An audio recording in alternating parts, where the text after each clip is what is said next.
ఒరే అన్ని సెల్లు ఒకలాగున్నాయి. ఒరే నన్ను ఎందుకు ఈ చిత్రమైన సెల్లు వేస్తున్నారు?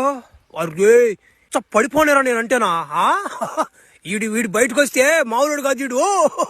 కనుక్కుని రోజు ఒరే అలా వాళ్ళిద్దరు నా సాయి ఆడ చూస్తుండ్రు పిత్రపోయి. ఒరే ఈడు కూడా ఎర్రగొడ్లు వేసుకొచ్చి పనుకున్నాడు అనుకుంటారు. ఒరే అభ్యా, ఒరే నువ్వు ఫ్లాష్ మ్యాన్ కదా? ఒరే ఒరే నిన్నెందుకు వేశారా జైల్లో? ఒరే నీ గురించి నేను చాలా విన్నాను రా. ఒరే నువ్వు బలి ఎదవంటున్నా, ఎట్టంటే అట్ట మాట్లాడతావంట, ఏమంటే చేసేస్తావంట. ఒరే నీ గురించి పెద్ద పెద్ద ట్రాక్ వచ్చేసింది కదరా జనాలనా. ఒరే అయినా కానీ నిన్ను ఎందుకు వేశారు జైల్లో? హత్య చేసేసావా, లేకుంటే అమ్మాయిని మానభంగం చేసావా, పిల్లకాయలు కిడ్నాప్ చేసావా? ఏం చేస్తుంటాడు బావా ఈడా? ఒరే నాకు ఎట్లా తెలుసురా వాడిని ఎందుకు వేస్తారు లోపల? నన్ను అడిగితే నేనేం చెప్పేదిరా? ఒరే బంటి చంటి